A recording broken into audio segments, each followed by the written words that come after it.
You drove through a window? Yeah. On purpose? Yeah. Went up on the sidewalk and crashed through the window and right there, his bed and pushed his bed against the wall.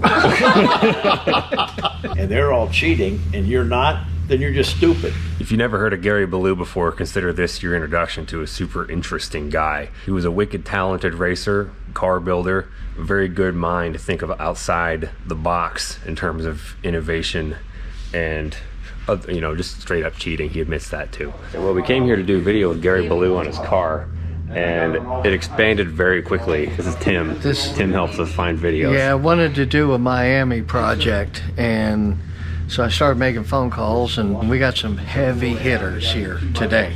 Thank you all so much. This means an incredible amount for everybody's future. Question becomes, how do you know it's all going to be truth? Do you know how many lies we've had to tell to get where we are? I never told lies. Some of the stories we can't tell. Well, no, we can tell them. But it's not cheating. It's being competitive. Yeah. Okay, but I was talking about a certain wreck with some silver liquid. Silver liquid? Yeah. I don't know anything about it. I don't know much about silver liquid. I wasn't involved in it, but one of my best friends said he got it in his eye. Yeah. He said It he takes looked off in and the it rolls mirror. everywhere. You know? He said he looked in the mirror and he thought he had a BB in his eye. We had My watch a fell apart. Tuning. It was coming out the vent. The vent was the fire bottle. Yeah. But my head there, and it shut out and I got all of my watch. I guess it soldered the watch. It fell all apart. Gary called from the big house. That was the best part. Oh, yeah. First time he called the house, it was Sunday dinner. They were all sitting there. The phone rings. And my dad goes, "Who's calling on a Sunday?" So my mother answers the phone. She goes, "Excuse me? Collect call from wherever we were." And she goes, "Oh, it's your friend." So every Sunday when the phone rang, we knew it was Gary. Well, he was seeing how we did at the go-kart races. Well, then he's like, "You got to get a lot left side weight. Got to get a left side weight." So he calls, and I said, "Well, during the week, I called Brian. I said, hey, that shit's in the tubes. We need that." I didn't know it would kill you or it was dangerous. So we went over there and we duct taped and tie wrapped it to the side of the go-kart. Well, we get 65% left side wide in this go-kart, and he calls up, "Well, how'd you do?" And I'm like, so that whole week he's thinking, how the hell did these get that weight in this go-kart? Because you ain't doing that. I said, "Well, that shit we had in the cage." He's, "Oh, Jesus Christ, get that out." I had a fire bottle. It had like a hook for a seat belt with a rod stuck in the carbon fiber in the back. About that wide, went over top. I could move it from the right side to the left side. Yep. That son of a bitch got caught between the steering wheel and my knees. About wrecked me. I had to get it over. I wanted 200 lappers, $10,000. I said, "How am I going to get this thing back over there?" I passed out. Oh, this is like Concord. Then it was light like 10 pounds. Yeah. Jesus Christ, what are we going to do to win this race tonight? Yeah, Everybody was handing me gears. I'm putting gears in my pocket. I go to get in the car, and the cop wants to pat me down. I said, "That's off me. There's no cop deal here. You ass off me, man. You're not touching me." So I had all the gears and stuff in my pockets and stuff to make that 10 pounds. We stuffed that thing in a rag. And I've had to do that in go-kart races. Put weights in my pocket. you got to get close, man. You got to get within 2-3 pounds. Yeah, I remember you come down pit road with lead shot bags in your arm. That was all American fun. You're walking like this. I had that shit on my legs. And my girl Walter got my arm on his back. I'm like, "Jesus Christ, man, got the arm." Yeah. And I couldn't get up on the front of that cart because my legs were so heavy. I said, "What's the matter?" I can't get on it. Help me. I'll tell you another story. Gary, we just used to murder. We practiced and all that stuff, qualified. And about 9 o'clock, Gary called me and said, "Eddie, we got to go back to the racetrack." I said, "What for, Gary?" I got word that they're going to take and pull the intake off of it. Now, the intake matched the head, so you had to use that intake. There was no nitrous in it, but all that shit underneath there. Yeah. But it wasn't hooked up. So you know what Gary does? You know what I mean? Yeah. But that intake's on that motor, and we're on the pull for All American Water. I said, "We're going back and crawl over the wall, Eddie." He said, "What?" He takes meat, he buys steak, a bunch of steaks, goes down the end, throws it over the fence, There around were the dogs in there. But about 2 o'clock in the morning. The dog took off for the steaks. "Come on, Eddie." Over the wall we went. We got in the trailer. took the intake off and swapped the intake out. Bigger than shit. Took it off after we won the All-American 400. Hey, how about the one? How about the one we're going through inspection, and the nitrous bottle goes off, That was boom, awesome. and blows off. He put the line together. It blew. He goes, "What the hell was that? What the hell was that?" An inspection line. Hey, Pete Wilson was right behind me. He said, "You know exactly what it was." What about Mark Martin calling? It was a pace lap, and Mark was behind it. Well, Gary was messing with the button, make the ring shift. Working right? Yeah, he kept messing with the ring, kept going like this, you know. He calls on the phone and said, "Hey, go there and tell Gary's crew he broke something in the ring and keeps shifting back and forth." Ed Howard would lay in the corner on the ground, just look at the car like, how could that left retire? But he did. It was out. I know it was out when he went out. You know what I mean? The deal was it had to be in line before the race and after the race. Right. They say it during the race where it had to be. Yeah. We had practiced and raced and got the car all in Allison. A week before the World Series, they want to change the rules. We'll put a belt crank in it. But the problem with the belt crank was couldn't get the threads right to where I could drive it off in 3 real hard, get the tires hot to get off 4 for the first lap. First lap was the best with the stickers. So I said, I can't do this thing down the corner because I don't know where it's at. Kenny said, all right, we'll take and put a quarter screw in there. Went to the machine shop and changed it. But he timed me from when I went out the gates, I was in the 3rd turn. So we knew what the distance had to be for it to be all the way over. I can remember when he was running a modified car. They would run an F97, 312, and 88, and all them cars, and he broke his leg. He put a trough in that thing for his right leg. He dumped pricked the wall in that trough so he could work that throttle. But I cast up to here. It wasn't a feature. See? And that's like. But how about when he cut his fingers off in the airboat? In the airboat. He was a killer bowler. And I know how that feels. It switched hands.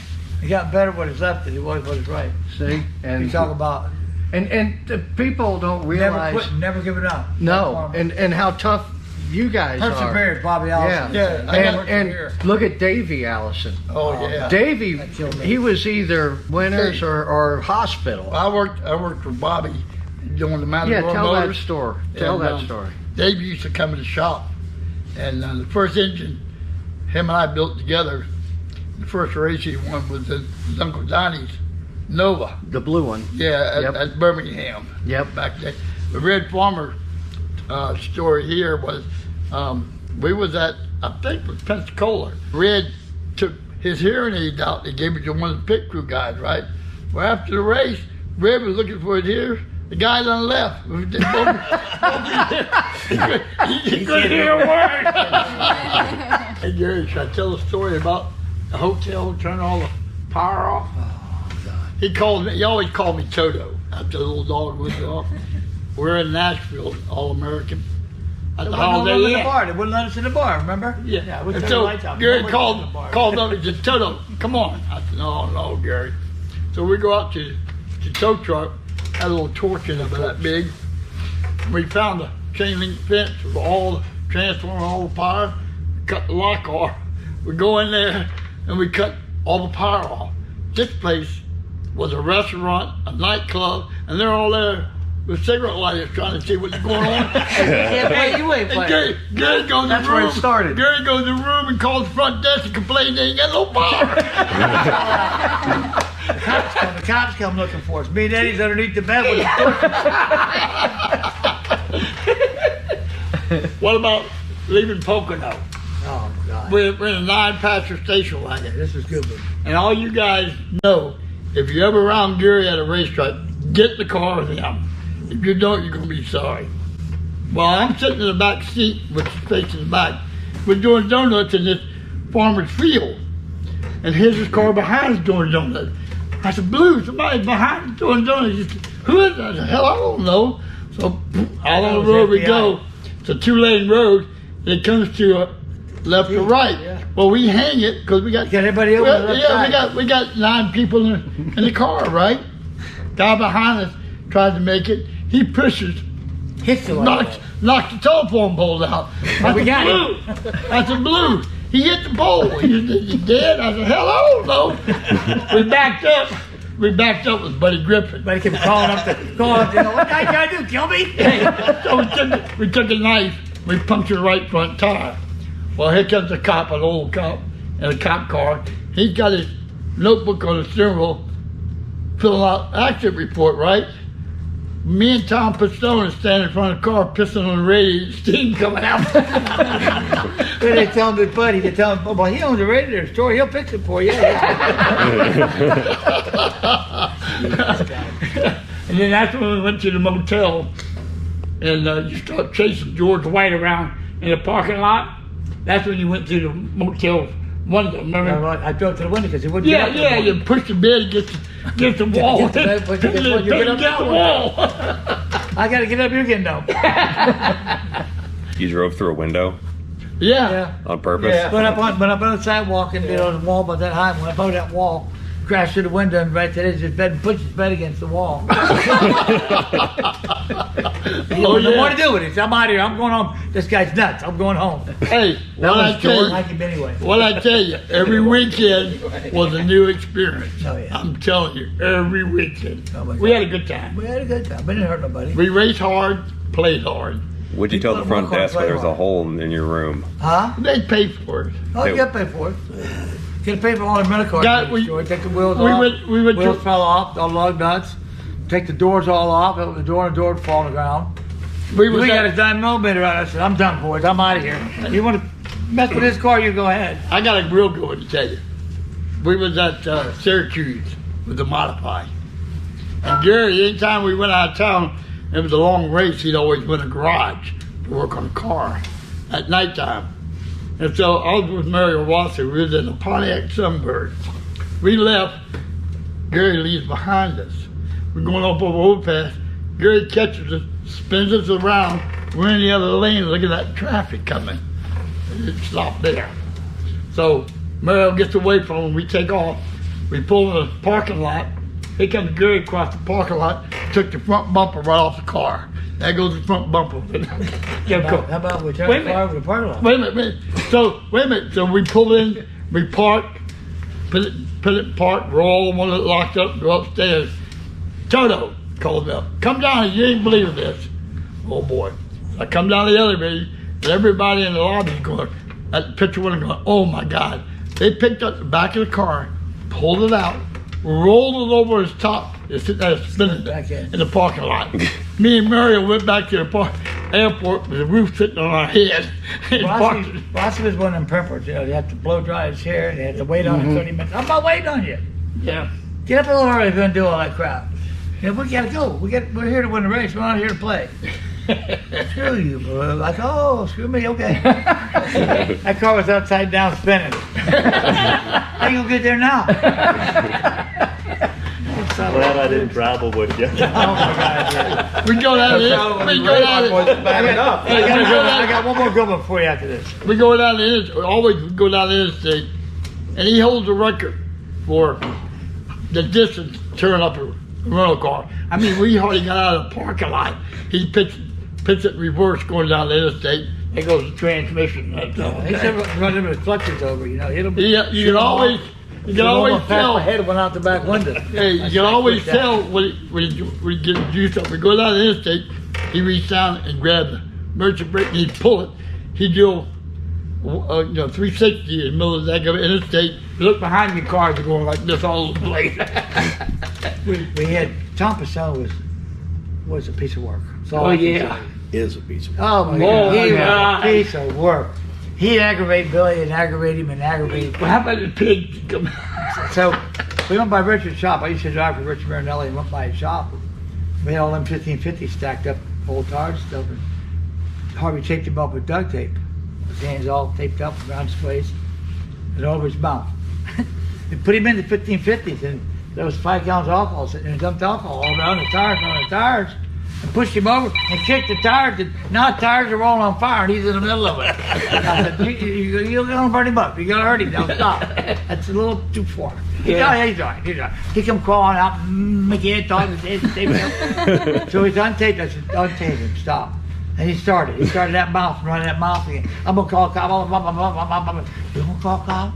We took him pulled all his clothes off now. All he had was his underwear and taped him to the roof rack. And took him to the police station like that.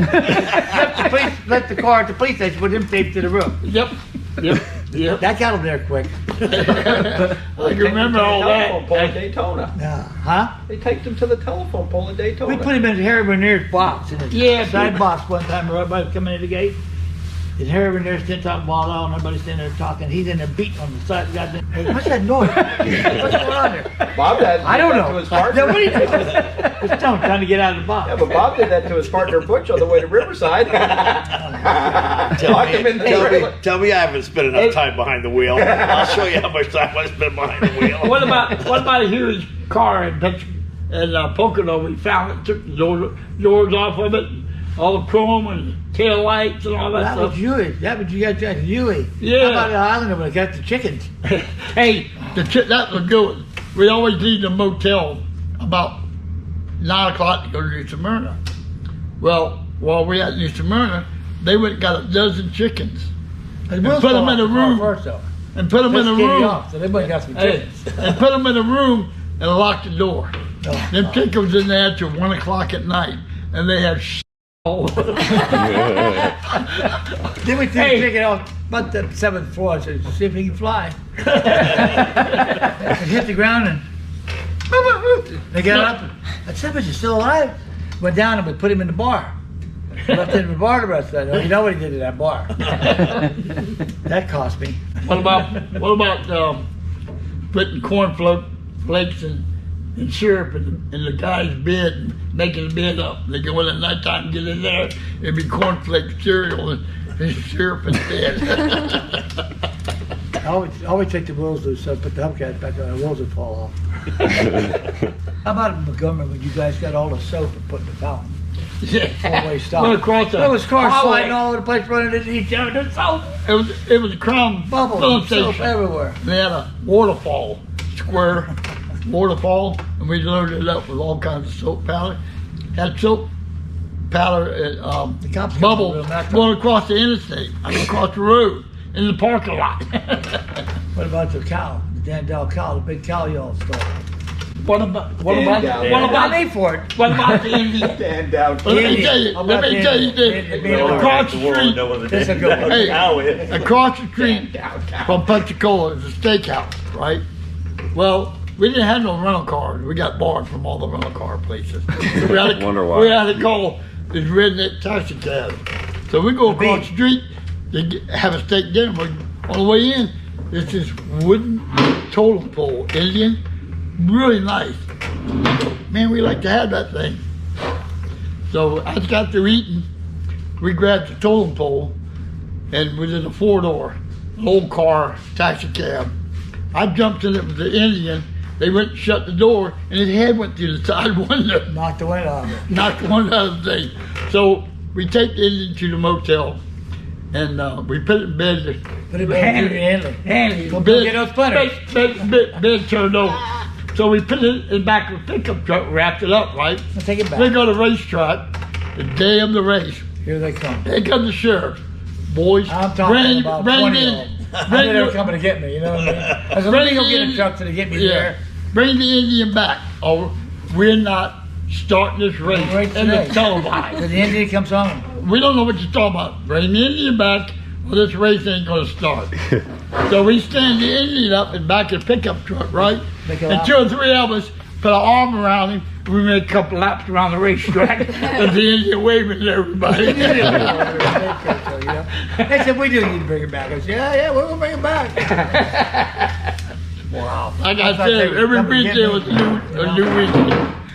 Pete says they're here. You better go hide. I said, hey, I ain't no hiding from them.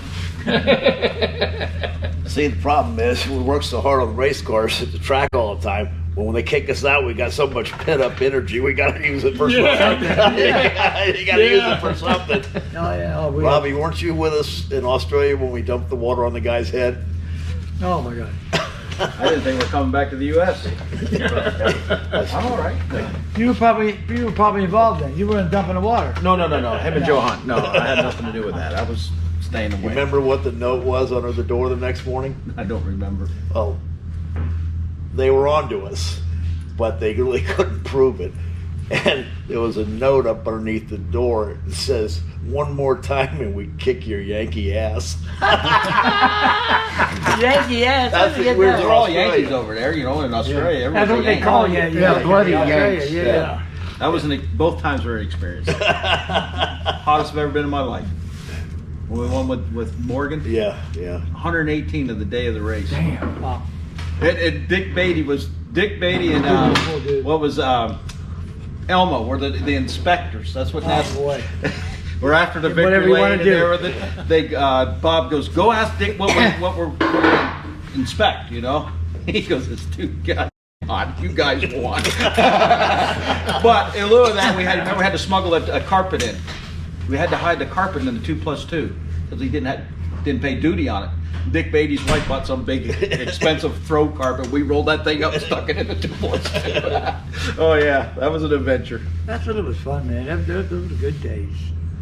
Can't It's do that all now. way different today than what it was then. You can't do that now. I was It like just- 31 years the old. world's just too serious right now. It's just too serious. no fun no more. And you know, stuff that I feel sorry for kids growing up. I mean, we could cut up in our cars, and you know, they tell us to, you know, cut it out. Don't do that anymore. Nowadays, you know, you lose your license for 5 years, Oh, yeah. and then all the ramifications that come with that. I mean, poor kids are just so constrained nowadays. It's no wonder they're as Well, crazy. yeah. As they are. When I drove your car, I was like 31 years old, and I was too young. Petty and Yarborough and guys didn't want me around. That was a little bit wild, but they didn't want me around. You're too young. So I started racing when I was 15 years old. I got some years on me. Today you're 31 years old and you're out. You're too old. Right, exactly. Yeah. Exactly. You don't even get a return phone call. No. Yeah, no. And it also helps if your daddy's paying $175,000 a Like race. you told me when I come home, so I'd like to have you back in my race car, but corporate tells me who I can put in my race car and what I can do. Corporate's ruined it, and TV's ruined it as far as I'm concerned. Yeah, the 72 Ford. And we was closing the grill up back in the day to make it better than air. We went through inspection. I was with Richie Pants, Marvin Pants' son. They had a little template that you put on it, make sure we didn't close it up. I went through twice and didn't pass. So Bobby John, I can't think of that. Come to me. Bobby said, Jones. Bobby Jones. He said, "Eddie, just wait until lunchtime." I said, "Okay."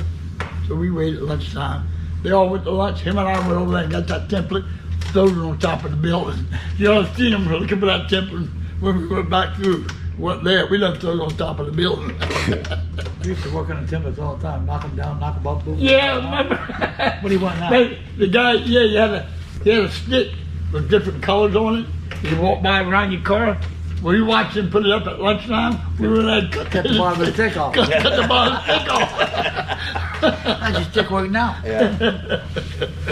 That was all in fun, and everybody knew. I mean, it wasn't the boss that hurt nobody. There was you know no what I mean? malice in it. You No, know, they- it's what you did. You know, the difference now is, you know, for some crazy reason, Dick and I haven't been smart enough to retire yet. I'm 71. He's 69. We had 3 cars at Daytona this last weekend. But what's different now is we used to work on our cars to make them go fast and handle when you go to the racetrack, and you work on chassis when you got there. Now the whole thing is just getting through tech. You don't even work on the car. It's the challenge. Getting it to handle's easy. Getting through tech is hard because you can go through 15 times perfect, and Oh, then you go to laser, the right? next race and something is wrong. Right. I never knocked nobody out to win a race. Right. But you can run into it and knock you out in the middle of the corner and you're leading it. When he comes back around, you better hold on because we'll knock the steering wheel right out of his head. Yep. Right front's going. Yeah. He ain't going no further. I better bet on. Hey, You know what I mean? Like, that's bullshit, knocking people out. Right. One of his stories was that somebody would knock him out of the race. He'd come to me, he'd go to the toolbox and grab 2 big sockets. Put it in Yeah, his what hand. socket is He that? said, "Come on, Eddie. You gotta go fight." We're gonna go rip all these guys." I said, "All these guys? You 2 by yourself?" But Gary walked up to the guy and said, "Let me tell you something. Next time you do that, you and I are going through the wall together." He said, "The only difference is you're gonna be on the brakes and I'm gonna be flat on the gas when we go through the wall." You're going to hit hard. Yeah. The guy would go, okay. I had one at Reading one night after the driver's meeting. He'd pop it off and run his mouth, and I'm standing behind him, and Kenny Brightbell's got a hand about like that. He's huge. He's standing behind me. Well, he drove the white number 19 car, and I drove the red number 3 car, 12 cars for a statewide. Right. This guy runs his mouth. I'm gonna wreck him statewide cars over. I said, "You gonna wreck me? Why do you want to wreck me? What is your problem with me?" Yeah. "Well, I don't have a problem with you." I said, "Well, there's Kenny Brightbell right here. You got a problem with him?" You know, like, he just grab you and pinch your head off. Yeah. You know what I mean? Kenny just laughing at him like, "You idiot." Well, I started the heat race, and I started in the back, and he started in the front. It was a piece of shit. And I come down the outside, and I get to him, and I'm going by him for the lead, and he drills me in the left rear. Backwards I go, I get a stop bar, I hit the wall, and he stopped running, and I fired back up on injectors. And I thought about it, and he came back by me, and it was too late to get going to get him. And the pace car picked him up. I said, "Well, that's good. I'll get him when he comes down the front straightaway, because I'm right there in 1, Yeah. backed up to the wall." I let him go through 3 and 4, and I gassed that baby up. I came down the front straightaway the opposite way. Opposite He way. seen me coming, because he hit him head on, wide open, radiator to radiator. He seen me coming, he dove behind the pace car, and I caught him right front wheel to right front wheel. That was shit everywhere. And axles and hubs and tires. I mean, it was ugly. And Lindy Vicari was the promoter at the time. He just top. They were coming over the fence, wanting to kill me. Gary, what about that fan that used to heckle you all the time? Who? A race fan used to heckle him all the time. He'd come down Did Hialeah? I remember what he'd How come many models down. got that one? Hey, no, he'd come down. He'd come down out of the grandstand. He'd come down out of the grandstand and run his mouth, and he went in the porta john. Wrong thing to do. Oh, He was you a- cranked it up. He was a reporter. And we were all drinking there at the little bar they had in the infield. That was in Syracuse. Syracuse. Yeah. All the racetrack, and everybody, and telling stories. And I said, "There he is, that son of a bitch again." So I watched him. He went off and he went over to the porta john. Yeah, that was. I went and got the rental car. I pulled up there next to that, right to the door, and gassed her up, pushed it about 15 feet, and I backed up. I turned around, coming the other way, and he's getting out of the porta john now. He's getting out. His pants are down to his knees. He's coming out of that son of a bitch. Like he knows something's not good. And I caught that porta john and spun it, and shit busted and shit went everywhere. They gave you a trophy of They that gave me at a Palm trophy for Beach. that. For the orange blossom, they gave him a trophy Kenny of the Kuma was his name. He never talked to me again after that. I wonder why. Them all the guys that stayed at the bar cheering so hard and carrying on. Got him. Yeah. We had fun. We didn't try to hurt anybody. Yeah. We just had a good They didn't time. have to We play raced with us, hard. though. We party hard. What's amazing is that we actually didn't hurt somebody. No, I know. Somebody killed somebody. Or hurt ourselves. Yeah. Tim Richards messed me. His All-American 400. He was driving by the car. He jumped in front of the car and don't do that. He jumped in front of the car and he jumped on the hood. He had a hold of the hood. I took him for a ride in the infield. He said, "You tried to kill me, son." I said, "Don't jump on the hood." No, I tried to hurt him, but I mean, that's not the place to get. We was at a racetrack. I don't remember which one. I can't tell you which one it was. And they were giving me a lot of static about my carburetor. I did a carburetor. Gary said, "What matter? This guy, expected to give me the hell about the carburetor." He said, "I'll fix it." Reached over there, took the jack handle, and knocked my carburetor off the damn motor. Between the hoops. I said, the second time they wanted to look at the carburetor. We set on a pole, $5,000, walk around 300. Last car out, 1 lap. I mean, that don't happen. We did it. So they knew we were cheating. It had to be that carburetor. They had the carburetor off the second time, and they wanted for the third time to take it off. And I said, "Get back, get back, get back!" Had the crossover pipe. Between the hoops. I said, "I'll get it off for you." I beat the carburetor half off the motor. I said, My carburetor. So what you killed my good carburetor. You got a better one. Did You you got ever it. Got have it off. Did you ever have a 5-barrel carburetor? A what? 5-barrel, No. not a 4-barrel. You didn't have one that had slides? Yeah, you did. He did. Maybe Yeah, I you did. did. I did. Probably had Yeah, you did. Hunter built it. But hey, you talk about a good motor builder. Oh. Broke my heart when I heard that. Man. Oh. I could cried never for- have I Bobby. cried for a day. Who's I can't that? fathom it. Huh? I can't fathom it. Who was that? Ron Hubbard. He was Ron, no way. Ron Hubbard's probably one of the Dick best Trickle, no air way. guys in the business. I just don't understand it. You know, but I hurt bad enough at times and days. Like my leg hurts bad now, I can't walk on it. That, like, do I really want to go any further? That's a struggle. I mean, nothing's easy about life. Yeah. You lose all your friends, you lose your kids. Like I said, the Well, bad when thing you get down, about there's really, But you can't quit. You can't you quit just the gotta people pick that up are the still pieces there. and go on. That's right. That's all you the can bad do. thing about us living to be old is Seen a lot. once a year we used to hear about one of our friends that we grew up with Now and it's went to every school week. with the race. Now it's but once a now we week. hit it every week. Yeah. Yep. I mean, we're lucky to be here, but the sad part is we're seeing all our friends go away. And you know what the scary part is? It's what my dad told me. He said, son, you know when your time's coming? And I said, no, how do you know, Dad? He says, well, when all your friends are dying. Yeah. Well, let me tell you, all my friends. Yeah. I grew up around all the older people and raced with all the older people. They taught me, showed me, you're gone. They're all gone. I Well, the know. youngest saying. one here, Hey. half the people at Highway Speedway are gone now. And folks, I mean, that's why we're Jesus. here. Mitchell had a good question he was about to ask, and I think you all can answer that question. When did it all change for all of us? What is that? That was like 15 topics ago. I had the question of when you started racing, was the violence always there? Like when did you start Violence? pulling guns on I don't think people it was and ever violence. like, No. or like We fight. when did it turn from like I'm gonna have fun with this car to I'm gonna do whatever I have to do Soon as there was to 2 cars Where out did they there. move up? I mean, when I run hobby cars, we fought and we carried on. And we tire burning, we run at each other, and it was fun. But when you get going a little higher, the equipment costs so much more than people that just has to stop. You know what I mean? The violence has to stop. I mean, you can't, in NASCAR and Major League, you can't do all that crazy. So we do it in the parking lot with the rental cars. that makes sense. I mean, you can't. That's a big sponsor. You got to remember that Yeah, you're NASCAR, they're all professionals. Professionals don't run into one another because they're all making big money and doing the right thing. So you can't knock each other out. You got to get away from that nonsense. You know what I mean? Yeah, and the corporate people change it too. You know, Yeah. it's like, you know, you talk about when people are racing, it's first thing you need is money, right? And everybody wants a sponsor. Well, that in itself is a double-edged sword, because as soon as you have a sponsor, you can't do all the things you want to do. That's You right. got to dress the way they want you to dress. You got to talk. You got to go to parties you don't want to go to. Yeah. You got to paint your car a color you don't like.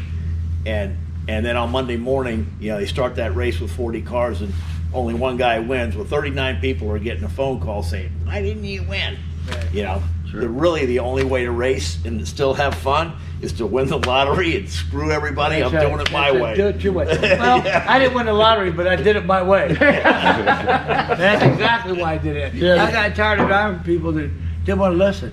The corporate But that's people. what I drove for with Bobby and them. I mean, they wanted to win. They wanted to race, whatever it took. You know what I mean? But you drive for people and they don't want to buy this, they don't want to do that, or this won't work. Nah, that's no good. I smuggled and made enough money to do it the way I wanted to do it, and hire the right people and surround myself with the best people I could. And believe me, I never want to race by myself. It was all the people that were around me that we all won together. It takes everybody.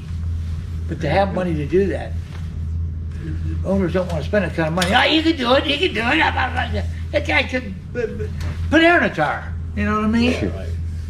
One quick question. Your first Chevelle, did you get it from Wimpy Veely? Yes, I did. That was a Bobby Allison deal. Okay.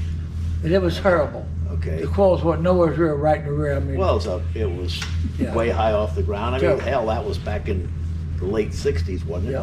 yeah, yeah. Now, I don't know if it's true or not, but it might have been the easiest race you ever won at Miami Hollywood Speedway. You showed up dead, hour late. Broke a cylinder head. No, this is a story I've heard. Me and Kenny Weld wouldn't get a cylinder head put on You it. got there late, went up to the window. Since they didn't run weekly, it was a draw. You said, "Who's on the pole?" The pole pill's still in the bag. What's it going to cost me? Guess who sat on the pole? Race over. Exactly. True or not? Yeah. I was pretty good about watching who picks what and what. There's only 5 of them left. You got a pretty good odds. Yeah. You know what I mean, 1 out of 5 is not bad, but 1 out of 35 is, you know. bad. Not too good. Well, always So if you could draw towards the end and the ball was still in there, you got a shot at drawing it. But they used to have the pills that had the digits on them that you could fill. And you know, I wanted a single digit. I could fill that. I mean, you know, okay, I'll get it in a minute. I give 'em a bunch of. Come on, no worry, I'll get it. I'm filling all around there trying to find one with a single digit. You know, because then you knew there's only 2 or 3 of them in there, like maybe 2 and 6 and 4. Braille. Like that, I'm gonna find one of them 3. Yeah. Braille. You read Braille. You gotta work at it. Where were we at? All this time I thought you were really good. You were cheating even No, as a you guy. gotta cheat. You don't cheat, you don't eat. It's not cheating, it's being competitive. Because everybody that goes to the racetrack does something. Well, Smokey Unick sized it up for me a little different way. He said it's not cheating, it's competitive cheating. I said, well, what's the difference? He goes, well, if the sanctioning body, whoever's running the show, is not policing and keeping everybody legal, and they're all cheating, and you're not, then you're just stupid. Okay, if you just go to their level, it's just competitive cheating. It's just like a number. Like if your car's got to weigh 3,500 and everybody's weighs 34, weigh 34. Here's a good story, a real good story. Kenny Weld come to me. He was racing me in New Smyrna. We won like 6 nights in a row. When all the heroes were there. I broke my neck the 7th night. Yep. The night that we decided that we were going to build a car, he said, I want to build you a car, Blue, that you can drive 85% in lap to field. Instead of you running 110% and running into shit. He said, I want to build you something that you can just 85% in lap to field. I said, I don't know if that's possible. He said, well, I do know it's possible. He was a borderline genius. So we decided to build a car, 100 motor and so forth and all this stuff. I broke my neck that night. He comes to the hospital the next day with a briefcase with $100,000 and said, I don't guess we're going to do that. I said, why? He said, well, you broke your neck. He said, you may never race again. I said, there's a lot of good race drivers out there. A lot of real good race drivers. He said, well, I'm not building it for just anybody, I'm building it for you. I said, well, keep building because I'll be back. That car was 2 seconds faster than the car I won 3 times with, the 73 car, the Grand King car. Sat outside pole. 2 seconds. I got 6 practice laps, and I got to qualify it and race it, and it dropped the cylinder about 60 laps into the race. And I said to him, Ron, what do you want to do? I don't want to blow his motor all over the racetrack. He said, Gary, you own it. You do what you want to do. I said, well, I ain't stopping until he quits. And Kenny came on. I said, all right. He said, listen, just run down the straightaway, half throttle, and easy on the motor, and pick the corner speed up a little bit. They could have still lapped the field. Now, they want to cry. Jeff Bonnett's the biggest crybaby I've ever been around in my life. Yeah. He built his car by the same rule book that we built our car. We just found the loopholes. We flew the inspector out to Kansas City for 2 days to take the car completely apart and measure everything on it and tell us what you want changed that's not right in the rule book. There was nothing. The car was legal. That car, Bobby, racing today would be so much better with them modified dirt cars if they'd have just looked at that car and the downforce and the counts on it. The car's at a bump stop in the left front. They don't know what bump stop is. They think it's a beer, you know? Yeah. Incredible. We put that car back on the racetrack with a nostalgia motor built in 1979 for Harv's car. They had good heads and stuff, but 79, 780 horse. They got 900 horse now. 40 years later, 250 pounds heavy, and it was muddier than hell. They threw it, went out and pushed, 2/10 off the pole for the Eastern States. That would make you think, would that make you want to quit? With a 40-year-old car. Now, how much better was that car? Yeah. And that car. George said, he came in and said, Gary, give me 3 inches, I'll go faster than all these guys. I said, you can't go back out. There's going to be a rain out. We don't get it in tonight, we'll have to be here for another day or 2. Chris is up in the booth. He said, Chris will do it for you. I said, he spends millions of dollars on you with a truck. You call him and ask him. He couldn't. You can't put the guy in a spot that he couldn't do it. You know what I mean? But we were 2/10 off the ball. I just remember, Push it like a dump truck. I can remember, going to the garage at nighttime and working on the car. We take all the panels off yeah. we got the dirt track. You get that much 6 dirt, practice laps. that much dirt out of the whole car. He told me so close. someplace down the road. He told me, he said, "Run one in." I ain't made a lap in his car. I haven't even got the belt adjusted. And I go out and I run a couple laps. I'm running, and it's like the caution light's still on. I see the green. I said, "Oh, am I missing something? What am I missing here?" There's a caution light on or something. I said, "No, it's green, green, green." So I kept going. Well, I come in and he wouldn't talk to me. He was battered out. I said, "What is your problem?" I said, we're good." He said, "Good? We're 2 seconds fast, Gary. We're real good. We're so good that they put us on jack stands, they put a car cover on it. We're done. Not allowed to work on it." Yeah. I said, "What?" God knows how fast it could adjust it on it. Yeah, I You know what remember. I remember the track We promoter took it to coming the down. shop. Took it to the shop. Come down and said, "If you guys go out again and go faster than you've been going," he said, "I'm gonna find something to throw this car You out." don't find nothing. It was legal. And them cars today, they got the shocks straight up in the back. They get on the straightaway like this. They go like that. And right rear end of the car outside. They're the most ugly, horrible thing I've ever seen. No sway bar.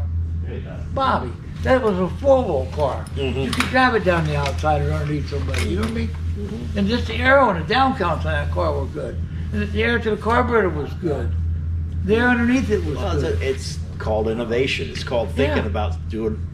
thinking about the plan instead of just doing The it. roof was raised. There was a roof off of Lincoln Continental, what they call Lincoln. Bob. That was the widest, biggest roof you could find. But it was raised above everybody. The Talk car's a about- little sketchy, but not bad, you know? Talk about Kenny Weld, innovator. Uh-huh. You're like this. He comes to me, he says, "Labretone, let me ask you a question." Borderline genius. He said, "Could a man make a machine support heads?" Oh. I said, "No way. You can't do that."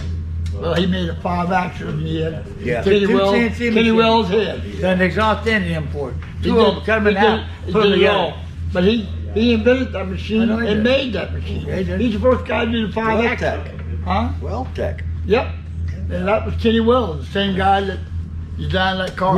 Brilliant guy. What was some of the stuff you're doing in the 75 car in the 80s? In terms of Beyond working 7 days a week.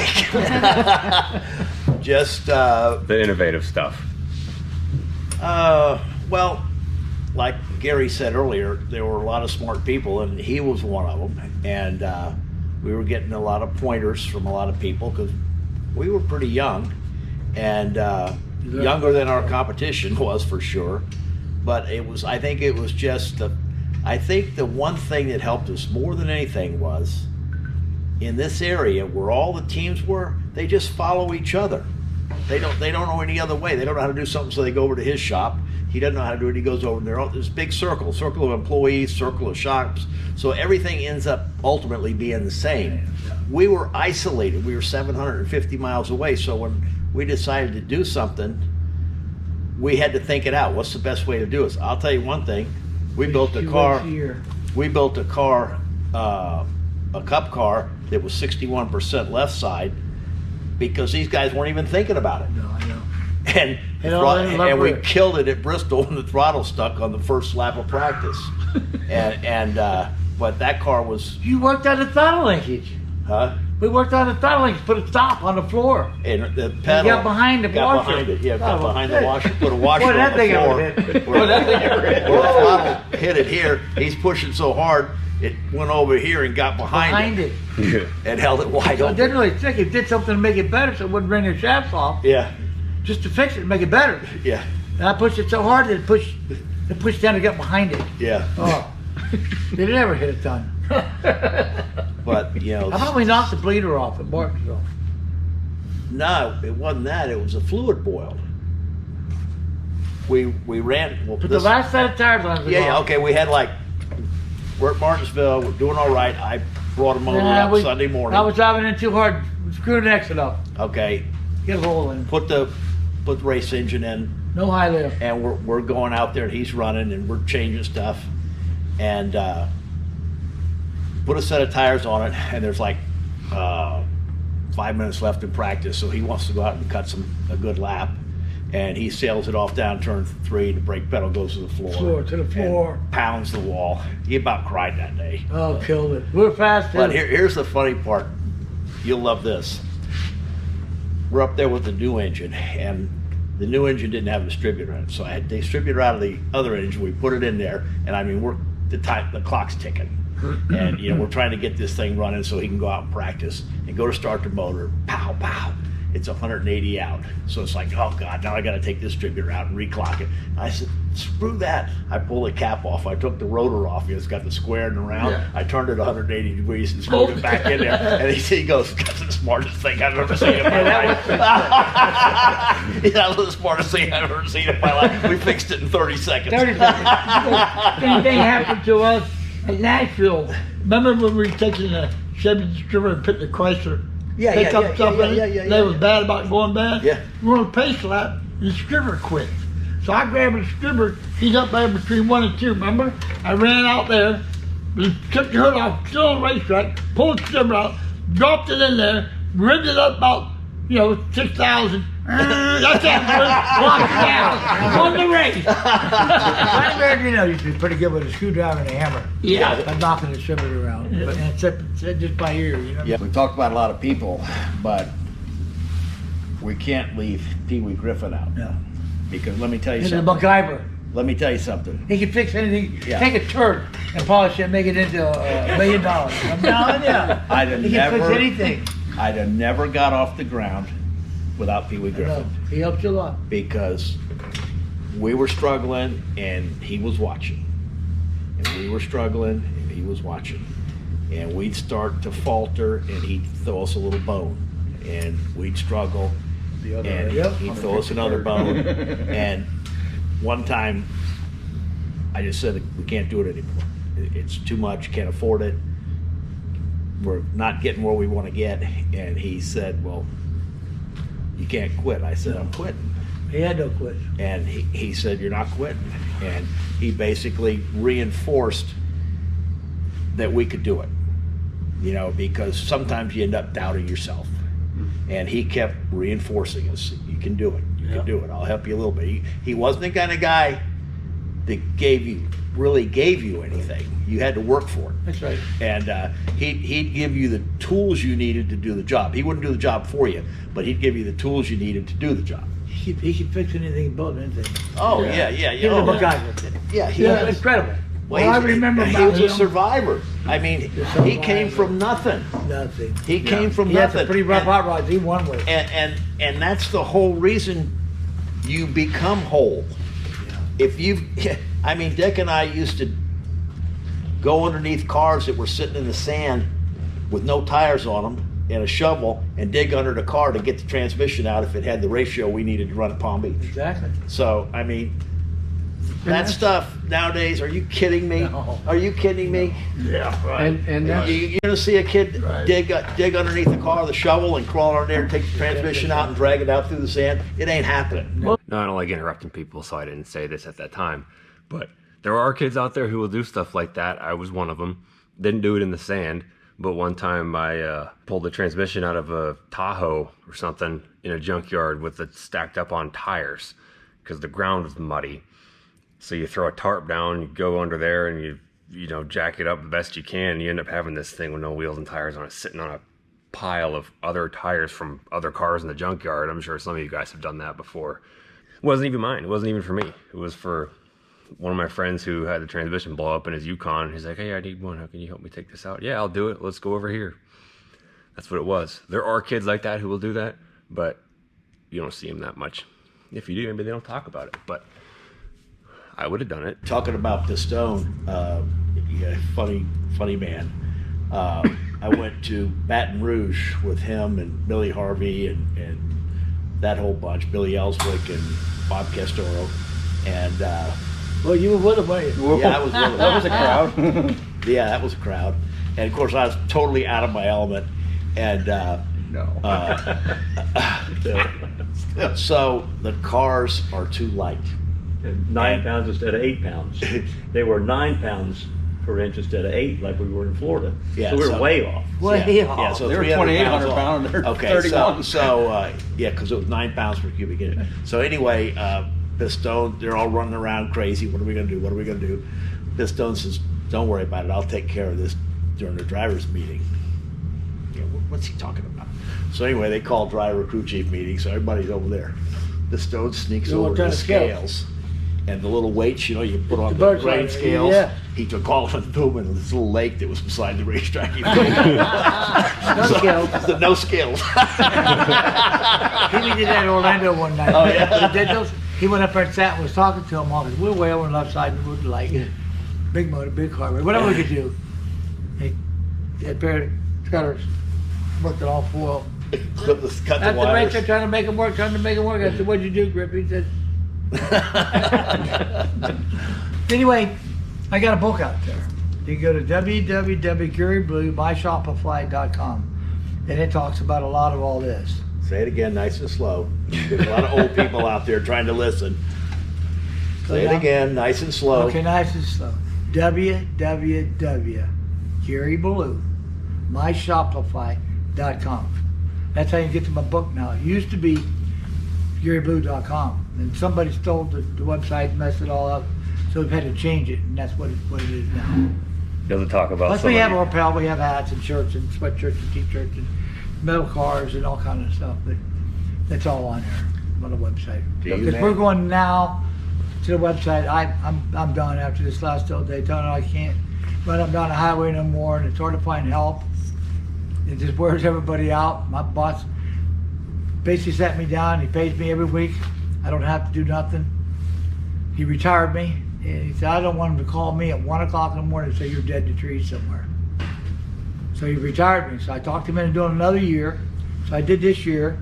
October, I said, well, the year's up. He said, well, what do you want to do? I said, I want to go to Speed Week. I want to do. He said, well, go do Speed Week if that's what you want to do. But I'm done. I don't want to do it anymore. As far as going to tracking all over the country and dragging the cars and all that, show cars and all that stuff. We got 5 show cars. They all belong to me. They're bound to give them all to me. They're all for sale. You know, if somebody wants to get in contact with me about them, they can go to that site, or they can call Halmar, the race team here, the truck team in Charlotte.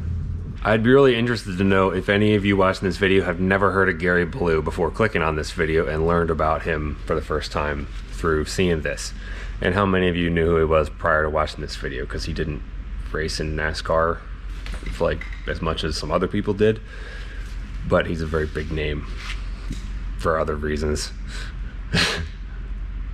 Personally, all I knew was what I had heard, like stories of the Miami days, of that type of stuff, but I didn't realize just how much racing he actually did.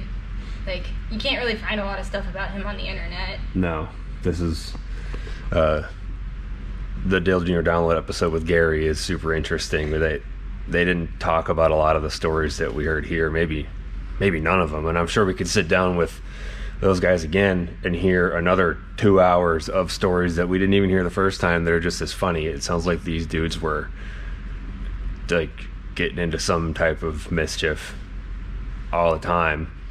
Yeah, I think it's hilarious if you were to walk through, Home Depot or something and see one of these guys in there looking at 2x4s. You'd never think, oh, that guy right there, he used to be wild back in the day.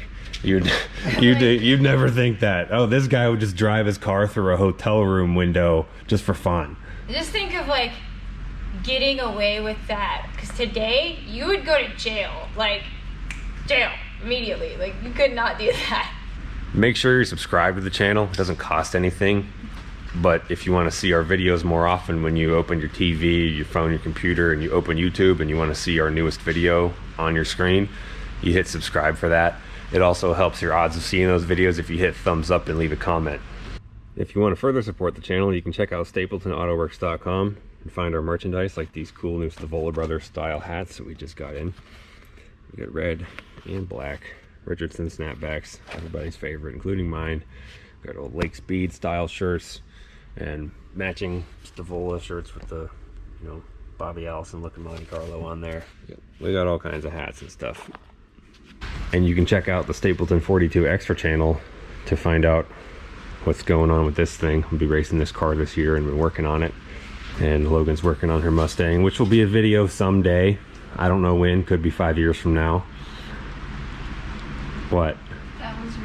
I'm saying it might take you 5 years to edit all that.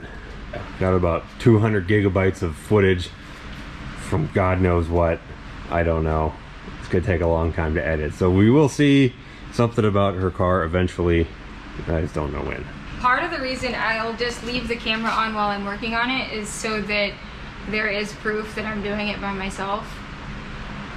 Because everybody seems to think I'm an idiot and there's no way that I'm doing this. I think that it's good to at least have it, even though I'm not going to use all of it, obviously. But Very true. one day there could be a documentary for all the crowd. Yeah. Like finding Bondo in the rocker panels, or the mice, or... Oh yeah, the mouse that was cut in half. Yeah. Yeah, that's interesting stuff. Yeah, that was gross.